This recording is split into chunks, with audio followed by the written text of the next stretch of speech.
First ever factory outlet Mukunda Jewelers. Christmas and New Year offers flat 10% off on VA.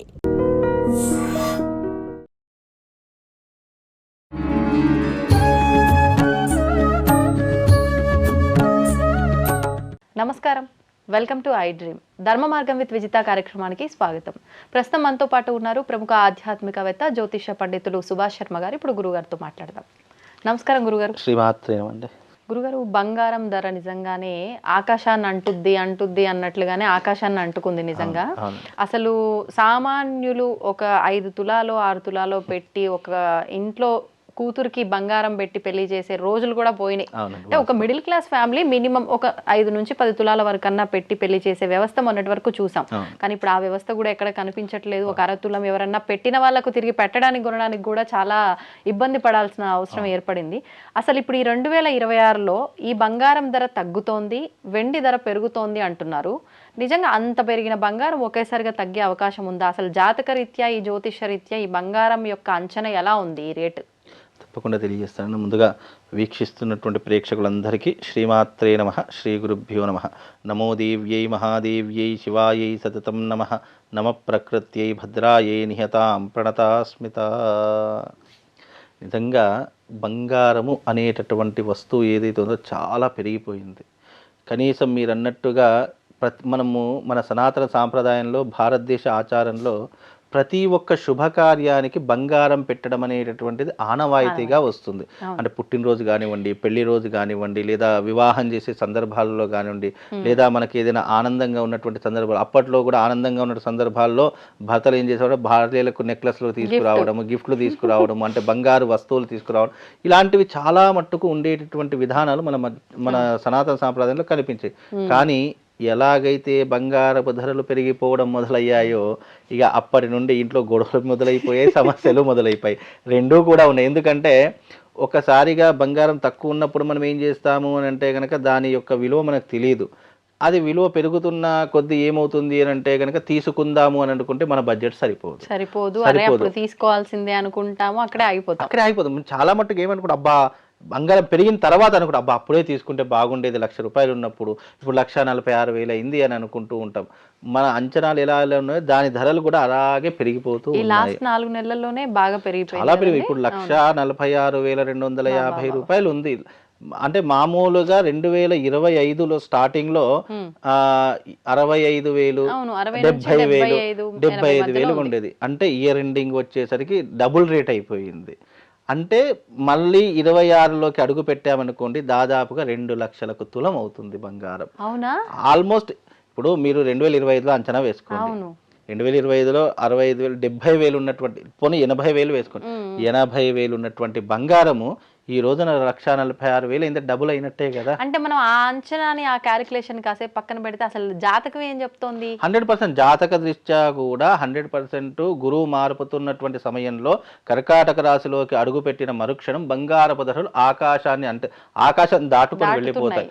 దాదాపుగా 2 లక్షలకు తులం అయ్యేటటువంటి అవకాశాలు, అంటే 2 లక్షలకు ఆ లోపలే ఉంటుంది తప్ప 2 లక్షలు దాటదు. అంటే తులం బంగారపు ధర 2 లక్షల వరకు చేరుకునేటటువంటి అవకాశాలు ఇప్పుడు కనిపిస్తున్నాయి. 2025లో డబుల్ అయితే ఎలాగైతే ఉందో ఇప్పుడు 46,000 ఉంది కదా. మళ్ళీ ఆ జూన్ జూలై వరకు చూసుకుంటే గనక 60,000 నుంచి 70,000. జూలై నుంచి మళ్ళీ డిసెంబర్ 2026 ఎండింగ్ వచ్చేసరికి దాదాపుగా 2 లక్షల వరకు చేరుకుంటుంది. అంటే ఇక్కడ ఏమవుతుంది, మనిషి సంపాదన పెరుగుతుంది, అలాగే బంగారపు ధరలు కూడా పెరిగిపోతున్నాయి. అంటే మనిషి ఒకానొక సమయంలో 80,000 అనుకుంటే అబ్బా 80,000 అనుకుంటాడు. ఇప్పుడు 1,46,000 ఉన్నదంటే అబ్బా 1,46,000 అని అనుకుంటాడు. అంటే ఎవరి అంచనా వాళ్ళకు ఉంటుంది. కానీ ఎప్పుడైతే నేను 2025లో చాలా మట్టుకు ఉగాది పంచాంగ శ్రవణంలో మీరు భూమి మీద బంగారం మీద ఇన్వెస్ట్మెంట్ పెట్టండి అని చెప్పా. చాలా మంది నన్ను నమ్మి భూమి మీద బంగారం మీద ఇన్వెస్ట్మెంట్ పెట్టారు. ఈ రోజున 10 తులాలు అంటే అప్పుడులో 8 లక్షలు కొనుక్కున్న వాళ్ళు ఇప్పుడు 16 లక్షలు అయ్యింది. అంటే దాదాపుగా సంవత్సరంలో డబుల్ అయ్యింది. అంటే ఎవరైతే అయ్యో ల్యాండ్ కాస్ట్, నేను విజయవాడలో మాకు తెలిసినటువంటి ఒక క్లయింట్ అండి ఎకరం పొలం తీసుకున్నాడు. అప్పుడు ఎకరం పొలం ఎంత తీసుకున్నాడు, 65 లక్షలకు తీసుకున్నాడు. అదే ఇప్పుడు ఎకరం పొలం 2 కోట్లకు పలికింది. చూసారా? అంటే ఆ మనిషి యొక్క స్థితి ఎట్లా ఉంటుందంటే డబ్బు ఉన్నప్పుడు దాని విలువ తెలియకుండా అడ్డమైన వాటికి పెడతాడు.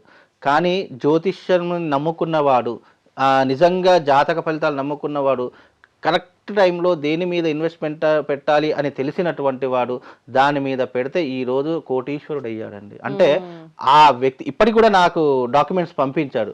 గురుగారు మీరు చెప్పినటువంటి విధంగా 2025లో మీరు అన్నట్టుగా బంగారం కొనలేదు, కాకపోతే భూమి తీసుకున్నాను, ఈ రోజున దాని ధర 2 కోట్లు అయిందని చెప్పేసి ఇప్పటికీ నా దగ్గర డాక్యుమెంట్స్ ఉన్నాయి. అంటే అంటే ఏ సమయంలో ఏది సరైనటువంటి నిర్ణయం తీసుకోవాలి అని చెప్పేటటువంటిది జ్యోతిష్యం. కానీ అండి ఇప్పుడు ఇది ఆయనకు కలిసి వచ్చింది, అందరికి అలా కలిసి రావాలని ఉందంటారా? మళ్ళీ అది వ్యక్తిగతంగా కూడా చూసుకోవచ్చేమో కదా. ఇప్పుడు కలిసి రావాలి అని అంటే గనక ఆయన నాకు సలహా అడిగాడు, జాతకం చూపించుకున్నాడు, ఆయన పర్సనల్ గా నాకు చూపించాడు.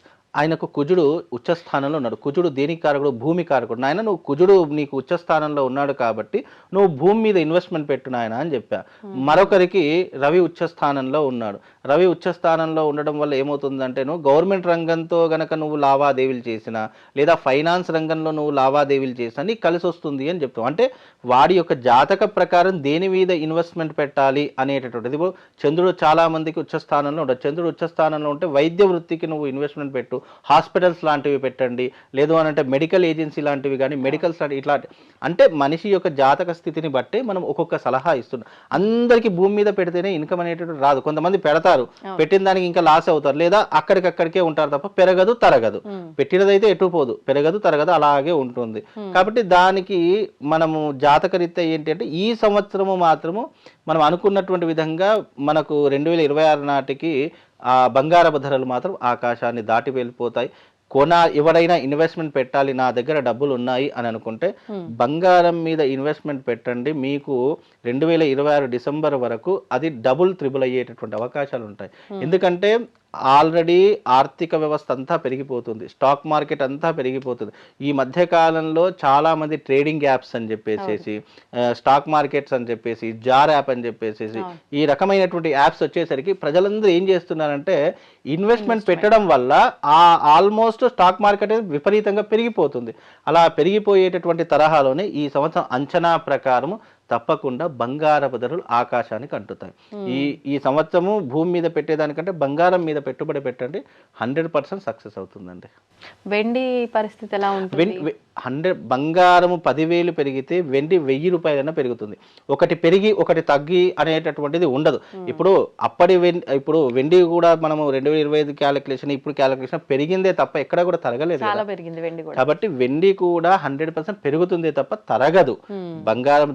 బంగారంకి వెండికి డిఫరెన్స్ ఏంటంటే బంగారం తులము 1,50,000 ఉందనుకోండి, ఇది కిలో 1,50,000 అవుతుంది. అంటే అది తులంల కిందికి లెక్క వస్తుంది, ఇది కేజీల కిందికి లెక్క వస్తుంది. కాబట్టి రెండు పెరిగేటటువంటి అవకాశాలు ఉంటాయి తప్ప తరిగేటటువంటి అంచనా మాత్రం ఈ సంవత్సరం లేదు. 2026లో బంగారపు ధరలు చాలా విపరీతంగా పెరుగుతాయి. మీకు 2026లో ఏదైనా ప్లానింగ్స్ ఉంటే, పెళ్లిలో కానీ లేదు అని అంటే ఇంకా ఏదైనా ప్లానింగ్స్ ఉంటే, శుభకార్యాలు ఏదైనా ఉంటే ఇప్పుడే బంగారం తెచ్చుకొని ఇంట్లో పెట్టుకునే ప్రయత్నం చేయండి. అప్పటికి మీకు టెన్షన్ లేకుండా ఉంటుందండి. అంటే భవిష్యత్తులో ఇప్పుడు నేను జాతకం చెప్పేటప్పుడు నాయన భవిష్యత్తులో ఇట్లాంటి ఇబ్బందులు ఉన్నాయి, ఇప్పటి నుంచి జాగ్రత్త పడని ఇలాగైతే చెప్తామో, నీకు భవిష్యత్తులో అయినా శుభకార్యాలు చేసేటటువంటి యోగం ఉంటే ఇప్పుడే బంగారం తీసుకొని కొని పెట్టుకో, అప్పటికి నీకు అది ఉపయోగపడుతుంది. ఏ రకంగా పుణ్యాన్ని దాచుకొని నువ్వు పెట్టుకుంటావో అలాగే ఇప్పుడున్న ధనంతో బంగారం కొనుక్కుంటే అప్పటికి నీకు ఏ టెన్షన్ ఉండదు, అయ్యో కొనాలి అనే భయం ఉండదు. కానీ మనం అదే టైం కొనాలనుకున్న అబ్బా ఇన్ని డబ్బులా అని చెప్పేసి 10 తులాలు పెట్టేది 2 తులాలు పెట్టేది. ఒక 10 సంవత్సరాల కింద మహా అయితే 10-15,000కి తులం ఉంది. అయ్యో నేను చెప్తాను అంటే దాదాపు 2010 సంవత్సరంలో బంగారం ధర 22,000 రూపాయలు ఉన్నది. అలాంటిది ఇప్పుడు 2,000 అంటే దాదాపుగా ఆల్మోస్ట్ 2010 అంటే ఇది 2016 2026 అంటే 16 సంవత్సరాల్లో దాదాపుగా 2 లక్షలకు వరకు చేరుకుంది. ఇప్పుడు మామూలుగా అంటే ఒక ఆడపిల్ల పెళ్లి చేయాలి అంటే ఖచ్చితంగా బంగారం పెట్టాల్సిందే. అట్లాంటప్పుడు ఇప్పుడు చిన్న పిల్లలు 10 సంవత్సరాల పిల్లలు 12 సంవత్సరాల పిల్లలు ఉన్న వాళ్ళు అనుకుంటారు మాకు ఇంకా మస్తు టైం ఉందని. అట్లాంటి వాళ్ళు కూడా డబ్బులు ఉంటే ఇట్లాంటప్పుడు ప్లాన్ 100% ఇవే ప్లాన్ చేసుకోవాలి.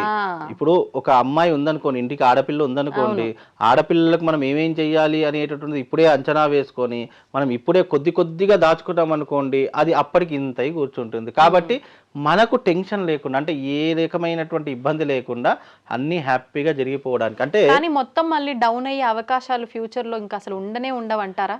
ఒక స్టేబుల్ రేటుకి వచ్చి ఆగిపోవడం అట్లా జీవితంలో స్టాక్ మార్కెట్ ఎప్పుడు ఒక స్టెబిలిటీ మీద ఉండదు. మనిషి ఏ రకంగానైతే స్థిమితంగా ఉండలేడో, మనిషి ఏ విధంగానే చంచలంగా ఉంటాడో, నీకు వస్తువుల ధరలు కూడా అదే రకంగా చంచలంగానే ఉంటాయి. మీరు ఏ వస్తువు అయినా తీసుకోండి, మీకు నిన్నున్నటువంటి రేటు ఇవాళ ఉండదు, ఇవాళ ఉన్నటువంటి రేపు ఉండదు. ఎప్పటికైనా వస్తువుల యొక్క ధరలు మార్పు చెందుతూనే ఉంటూ ఉంటాయి. అది ఏ వస్తువు అయినా తీసుకోండి. అంటే ఇప్పుడు ఇది బంగారం నిల్వలు తక్కువ ఉండటం వల్ల రేటు పెరుగుతుందా, కొనే వాళ్ళు ఎక్కువ ఉండటం వల్ల రేటు పెరుగుతుందా, ఏమైనా చెప్పొచ్చండి? 100% కొనే వాళ్ళ సంఖ్య ఇక్కడ తగ్గిపోయేసరికి వస్తువు ధరలు పెరిగిపోతాయి. ఇంకోటి ఏంటంటే అందరూ కూడా బ్లాక్ మనీని పెట్టుకుంటారు, ఎవరు బ్యాంకులో వేసుకోవట్లేదు. డబ్బులు ఎక్కడిదక్కడ స్టక్ అయిపోతూ ఉన్నాయి. డబ్బులు స్టక్ అయిపోయినప్పుడు ఏమవుతుంది, ట్రాన్సాక్షన్స్ తక్కువైపోయినసరికి ఏమవుతుంది అంటే దేశ ఆర్థిక వ్యవస్థ దెబ్బతింటుంది. ఎప్పుడూ కూడా డిజిటల్ మార్కెటింగ్ అనేటటువంటిది, డిజిటల్ మార్కెటింగ్తో పాటు ఈ లావాదేవీల మార్కెటింగ్ అనేటటువంటిది ఎప్పటికప్పుడు ఒక క్రమ పద్ధతితో జరిగిందనుకోండి, మీకు బంగారపు ధరలు ఒక స్టెబిలిటీకి వస్తాయి. మనం ఎప్పుడైతే డబ్బులు దాచుకోవడము, ఎప్పుడైతే ట్రాన్సాక్షన్లలో మనం మార్పులు చేస్తూ ఉంటామో ఆటోమేటిక్గా మనకు వచ్చేటటువంటి ఏ వస్తువుల ధరలు అయితే ఉన్నాయో అవి ఆటోమేటిక్గా పెరుగుతూనే ఉంటూ ఉంటాయి. అలా పెరిగినప్పుడే మనకు ఆర్థిక వ్యవస్థ దెబ్బతింటూ ఉంటుంది. అంటే కొనేవాళ్ళు తగ్గిపోతారు, ఆ వస్తువు ధరలు పెరిగిపోతూనే ఉంటుంటాయి. ఆ వస్తువు ధర పెరిగిపోయినప్పుడు మనిషి అంటే ఉన్నవాడు కొనుక్కోగలుగుతాడు, సామాన్యుడికి మాత్రమే కష్టం అవుతుంది. ఉన్నవాడికి ఏ కష్టం లేదు, వాడు 10 లక్షలైనా కొనేటటువంటి క్యాపబిలిటీ ఉంటుంది. ఎవరికి కష్టం అవుతుంది? చిన్నకారులకు, రోజువారి కూలి చేసే వారికి, లేదా నెలకు సపోజ్ ఇంత ఇన్కమ్ వస్తుంది అని అనుకునేటటువంటి వారికి, ఒక స్టెబిలిటీగా ఉన్నటువంటి వారికి, పర్మనెంట్ ఇన్కమ్ ఇంతే, ఇక నేను ఇంతకు మించి నేను దీన్ని దాటలేను అని అనుకునే వాళ్ళకే ఇబ్బంది తప్ప వేరే వాళ్ళకి ఇబ్బంది లేదు. కొనేవాడు కొంటూనే ఉన్నాడు, అమ్మేవాడు అమ్ముతూనే ఉన్నాడు. ఇన్కమ్ ఉన్న వాళ్ళకి పెద్ద ఇష్యూ కాదండి. ఎందుకంటే ఇన్కమ్ ఉన్నవాడు ఏం చేసి, ఇప్పుడు ఇన్కమ్ ఉన్నవాడు ఏం చేస్తాడు, నేను చెప్పినటువంటి విధంగా వాడి దగ్గర డబ్బు ఉంది కాబట్టి 1 కిలో బంగారం తీసుకొచ్చి ఇంట్లో పెట్టుకుంటాడు. కిలో బంగారం కిలో కాకపోయినా ఒక 10 తులాలు అనుకోండి. ఫస్ట్ వాళ్ళకి అంత అవసరం కూడా లేదు. ఎప్పుడైనా కొనొచ్చు అంటారు. కాబట్టి మధ్య తరగతి వాళ్ళకే వచ్చినాయి తిప్పలు. మధ్య తరగతి వాళ్ళకి, చిన్నవాడికి మాత్రమే ఇబ్బందులు తప్ప ఉన్నవాడికి ఏమి ఇబ్బందులు లేవండి. ఉన్నవాడికి ఏమీ లేవండి. వాడు ఎప్పుడైనా తీసుకోగలుగుతాడు. అంటే వాడికి ఆ ధైర్యం, ఉన్నవాడి దగ్గర ధైర్యం ఎక్కువగా ఉంటుంది. లేని వాడి దగ్గర వాడు పరువుకి ఏడుస్తాడు, ప్రతిష్టకు ఏడుస్తాడు, అయ్యో డబ్బులు పోతాయో భయానికి ఏడుస్తూ ఉంటాడు. ఇలా అంటే మధ్యతరగతి వాడికి ఏంటంటే భయం ఉంటుంది, బాధ్యత ఉంటుంది, ఆందోళనలు ఉంటాయి. మళ్ళీ అరే ఇది తగ్గిపోతే ఎట్లా అనేటటువంటి అంటే ఒక నెగిటివ్ ఎనర్జీ వెనకకు లాగేస్తూ ఉంటుంది. ధైర్యం చేసి కొంటే గనక తప్పకుండా 2026లో మంచి లాభాలు పొందేటటువంటి అవకాశం ఉంటుందండి. గురుగారు, చాలా మంది మేము ఇంకెప్పటికీ ఈ దారిద్ర్యంలోనే ఉండాలా, ఈ దారిద్ర్యం మమ్మల్ని వదిలిపెట్టి వెళ్ళదా అని చెప్పి ఆలోచిస్తూ ఉంటారు. కొంతమందికి గ్రహాల ప్రభావం కూడా ఎప్పుడు అంటే ఏదో ఒకటి మైనస్, ఈ గ్రహం బాగుంటే నీకు ఈ గ్రహం ఫేవర్ చేయట్లేదు, ఇలా వింటూనే ఉంటారు.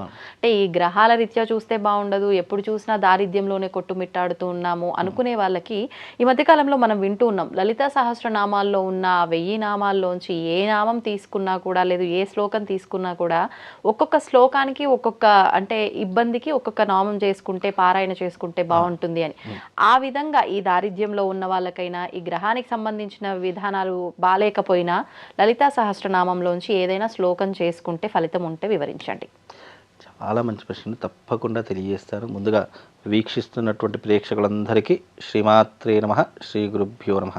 సింధూరారుణ విగ్రహం త్రినేనం మాణిక్యమౌలిస్ఫురత్ తారానాయక శేఖరం స్మితముఖిం వాపీన వక్షోరుహం పాణిభ్యమలిపూర్ణరత్నచసకం రక్తోత్పలం బిభ్రతిం సౌమ్యం రత్నఘటస్థరక్తచరణాం ధ్యాయేత్ పరాం అంబికా. లలితా సహస్రనామాలనేటటువంటివి విశ్వాన్ని నడిపించేటటువంటి గొప్పనైనటువంటి శక్తి కలిగినటువంటి నామాలు. సృష్టికి మూలము, ఆది అంతము అన్నీ కూడా ఆ తల్లే. విశ్వమాత అయినటువంటి ఆ తల్లి నుంచే సమస్తమైనటువంటి గ్రహాలు, ఉపగ్రహాలు, ఖగోళాలు, మండలాలు, నక్షత్రాలు, నక్షత్ర ఖగోళాలు, ఇలా ప్రతి ఒక్కటి ఏర్పడినటువంటి సంకేతాలన్నీ కూడా ఆ తల్లి నుంచే ఉద్భవించాయి.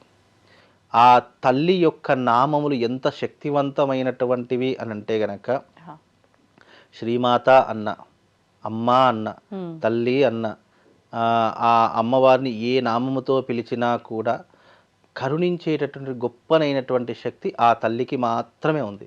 అందుకే తండ్రి ప్రేమ కంటే తల్లి ప్రేమ చాలా గొప్పనైనటువంటిది అని ఎందుకు అంటారు అంటే గనక తల్లి యొక్క హృదయం అంత సున్నితంగా ఉంటుంది. దేనికైనా సరే బిడ్డకు కష్టం వచ్చింది అని అంటే తల్లి యొక్క హృదయం వెంటనే చెలిస్తుంది.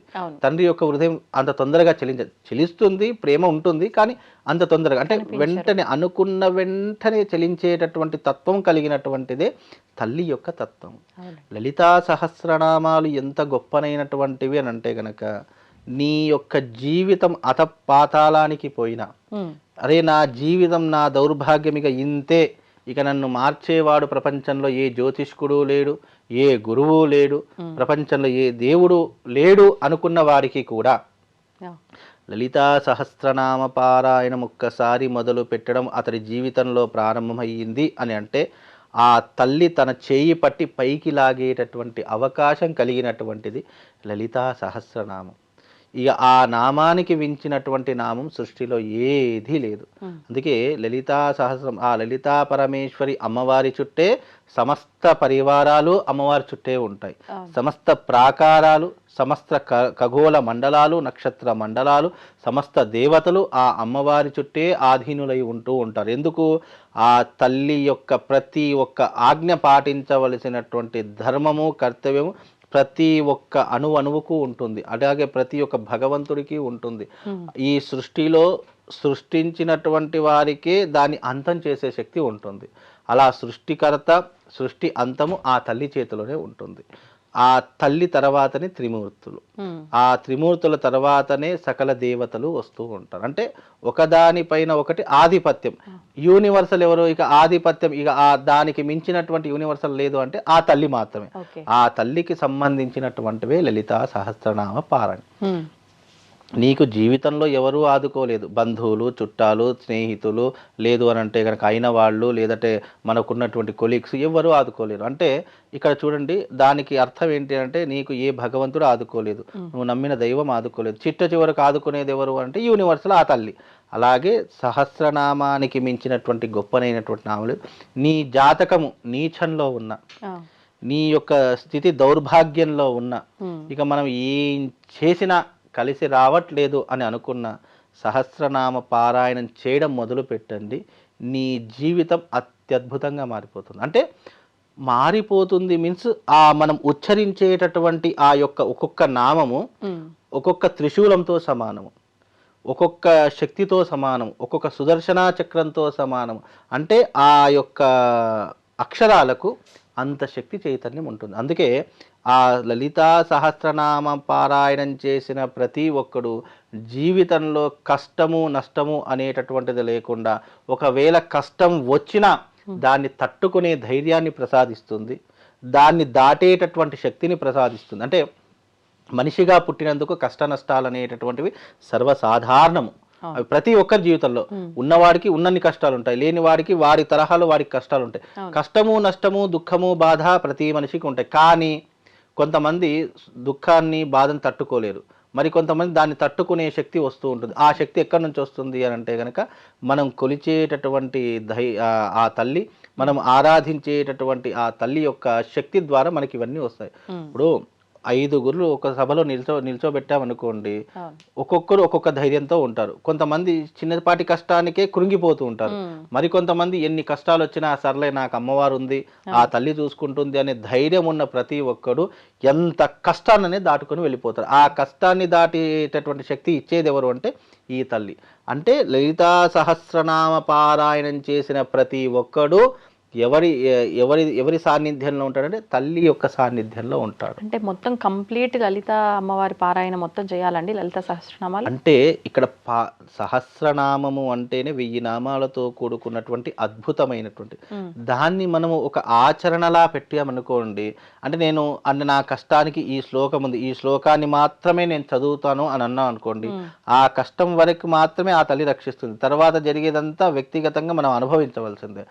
అలా కాకుండా ఇప్పుడు మ్యాక్సిమం లలితా సహస్రనామాలు చదవడం, ఇప్పుడు మా లాంటి వారికైతే మేము దాదాపు ఒక 10 నిమిషాల నుంచి 12 నిమిషాల లోపల ఒక 1000 నామాలు కంప్లీట్ చేస్తాము. ఇప్పుడు మీలాంటి వారు అనుకోండి ఒక ½ అవర్ పడుతుండొచ్చు, కొత్త వాళ్ళు అనుకోండి ఒక 45 నిమిషాలు 1 అవర్ పడుతుండొచ్చు. అంటే మన జీవితంలో ఇప్పుడు నెలంతా జీతం కోసం ఒక దగ్గర ఇంత కష్టపడుతున్నాం కదా, మన జీవితాన్ని ఉద్ధరింపజేసుకోవడానికి జీవితకాలం ఒక రోజులో 1 గంట కూడా కష్టపడకపోతే మన జీవితం ఎందుకు చెప్పండి.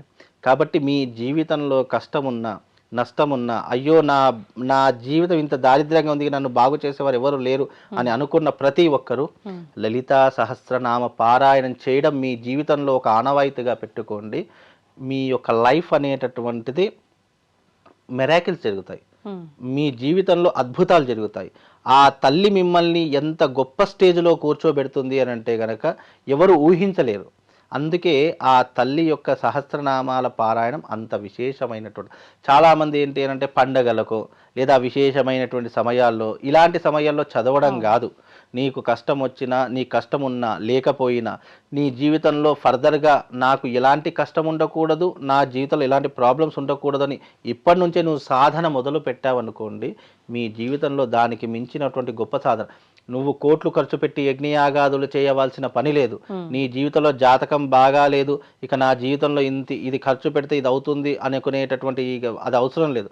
ఈ ఒక్క సాధన చేసుకోండి. అంటే ఎవరికి ఈ సాధన? ఎవరైతే ధనము వెచ్చించలేనటువంటి వారు ఉంటారు, ఎవరైతే అయ్యో ఇంత ఖర్చు పెట్టి నేను పూజలు చేసుకోలేను అనేటటువంటి ఇబ్బందుల్లో ఉంటారు, లలితా సహస్రనామ పారాయణం మొదలు చేయడం మీ జీవితంలో ప్రారంభం చేయండి. అంతకు మించినటువంటి శక్తి ఏ దానిలో లేదండి. అంతటి విశేషమైనటువంటిది సహస్రనామ పారాయణం. ఇప్పుడు మీరు అన్నట్టుగా రోజుకు 1 గంట కేటాయించి చదవలేరా అంటే చదవచ్చు, గంట కేటాయించి. కానీ అంటే చదవటం వల్ల ఏదన్నా తెలిసి తెలియక తప్పులు చదివితే మళ్ళీ దాని వల్ల దోషము అని చెప్పి ఇలాంటి భయాలు కూడా ఉన్నాయి. అండ్ రోజు చదవాలి మనం ఒక దీక్షగా అంటే నియమాలు పాటించాలంటారు. మరి ఇవన్నీ చూసుకోవాలి కాబట్టి వద్దు లలితా సహస్రనామ పారాయణం మొత్తము అనుకుంటే, ఇవన్నీ మా వల్ల కాదు అనుకున్న వాళ్ళు శ్రీమాత్రే నమః అనుకున్నా కూడా మొత్తం సహస్రనామ పారాయణం చేసినంత ఫలితము అంటారు. దీని గురించి ఏం చెప్తారు? ఒకవేళ మీరు అన్నట్టుగా సమయం లేదు, అవకాశం లేదు అనుకున్న సమయంలో ప్రతి శుక్రవారం అన్న ఒకరోజు పారాయణం చేసుకోండి. మిగతా రోజులలో మామూలుగా అమ్మవారి యొక్క ఉత్కృష్టమైనటువంటి శ్లోకం, దాంట్లో చాలా 1000 నామాలు ఉంటాయి. మీకు ఏదైతే ప్రొనౌన్సియేషన్ బాగా వస్తుందో, ఏదైతే నేను ఈజీగా చదువుకోగలుగుతాను అని అనుకుంటున్నాను. ఎందుకంటే ఒక నామం చెప్పి మరొక నామాన్ని చిన్న చేయలేము మనం. ఏ నామానికి ఆ నామమే గొప్పతనం. ఇప్పుడు భవానీ భావన గమ్య భవారణ్య కుటారిక భద్రప్రియ భద్రమూర్తి భక్త సౌభాగ్యదాయిని అనే మంత్రం ఉంది. ఇది ఎవరికి అంటే ఇంట్లో ఆరోగ్యం బాగా లేనటువంటి వారికి, ఇంట్లో ఎప్పుడూ కూడా దారిద్ర్యం వెంటాడుతుంది అని అనుకునే వాళ్ళకి ఈ శ్లోకం చాలా ఉపయోగపడుతుంది. అలాగే దాంట్లో అనేక రకాలుగా ఉంటూ ఉన్నాయి. ఇప్పుడు సింధూరారుణ విగ్రహం త్రినయనం మాణిక్య మౌలిస్ఫుర తారానాయక శేఖరం అంటే మొదటి నుంచి వచ్చేటటువంటి శ్లోకము. ఆ శ్లోకం చదువుకున్నా లేదు అని అంటే గనక దీంట్లో విశేషంగా ఉన్నటువంటి శ్లోకాలు చాలా ఉన్నాయి. దేనికి దానికే ప్రత్యేకత. కాబట్టి నువ్వు దేన్నైతే సరిగ్గా చదవగలుగుతావో దాన్ని ఎంచుకో. కనీసం దాన్నైనా రోజు చదువుకునే ప్రయత్నం చెయ్యు. వారంలో ఒక రోజు నీకు సమయం దొరికినప్పుడు, శుక్రవారం నేను అన్నాను నీకు శుక్రవారం సమయం దొరకలేదు, నీకు ఏ రోజు సమయం దొరుకుతుంది ఆ రోజైనా చదువుకునే ప్రయత్నం చేయండి. ఇవి ఏమవుతాయి అంటే ఇవి చదువుకోవడం వల్ల జ్ఞానం ఉత్పత్తి అవుతుంది. మంచి చెడు ఆలోచనలు విచక్షణ జ్ఞానం అనేటటువంటి మనిషికి అలవాటైపోతూ ఉంటుంది.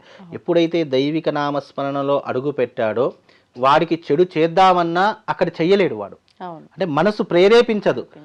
అది మీరు ఎప్పుడైనా గమనించండి. ఎవరైతే భక్తి భావనలో ఉన్నటువంటి వారు ఉన్నారో పాపము పుణ్యం అనే విచక్షణ తెలిసినప్పుడు అది చెడు అన్నప్పుడు మన మనస్సు అక్కడికి వెళ్ళదు, మన కాలు అక్కడికి వెళ్ళదు. నువ్వు ఎంత ప్రయత్నం చేయండి వెళ్ళదు. వాడు 1 కోటి రూపాయలు ఇచ్చిన వద్దురా నాయన, ఈ ఘోరము ఈ పాపం నాకు వద్దురా అని అంటుంటా. ఎందుకు అంటే భయం, మనసులో ఒక భయం మొదలవుతుంది. ఆ భయం పేరే ఆ శక్తి అక్కడికి వెళ్లకుండా ఆపేస్తూ ఉంటుంది. కాబట్టి ఇంత గొప్పనైనటువంటిది నువ్వు ఎప్పుడైతే సహస్రనామ పారాయణం మొదలు పెడతావో నువ్వు చెడు వైపు అడుగు పెట్టలేవు, నువ్వు చెడుని చూడలేవు, నువ్వు చెడు చేయలేవు, నువ్వు ఇతరులకు హాని చేయలేవు, నువ్వు ఇతరులకు చెడు చేద్దాము అనుకునే ఆలోచన నీ దాంట్లో. అంటే ఇన్ని సన్మార్గాలు నీకు ఇచ్చేటటువంటి గొప్పనైనటువంటి ఏంటంటే ఈ యొక్క విధానం. అంటే ఈ పద్ధతి అలవాటైన వాడికి ఈ పద్ధతితో అసలు సంబంధమే ఉండదు. అందుకే ఈ పద్ధతి అలవాటు చేసుకుంటే అక్కడికి వెళ్ళలేమండి మనం. ధన్యవాదాలు. And for more videos, please subscribe to iDream. Please subscribe to iDream. Please subscribe iDream. And please subscribe to iDream. For more videos, subscribe to iDream. Please like, share, and subscribe to the channel. Congratulations, iDream. Subscribe to iDream. Subscribe to iDream. So subscribe to iDream Media. iDream ki iDream team andarki huge congratulations. Please subscribe iDream Media. Please subscribe to iDream. Subscribe iDream. Please subscribe to iDream. iDream అంటే నా కళల channel subscribe చేసుకున్న నోరు తిరుగుతలేదు మీరైతే గంట గుర్తు కొట్టండి. For more such videos, please subscribe to iDream. Subscribe to iDream. Please subscribe to iDream. Please subscribe iDream Media. Please do subscribe to iDream. Please subscribe to iDream Media. For best entertainment and information, please subscribe iDream. And don't forget to subscribe to iDream.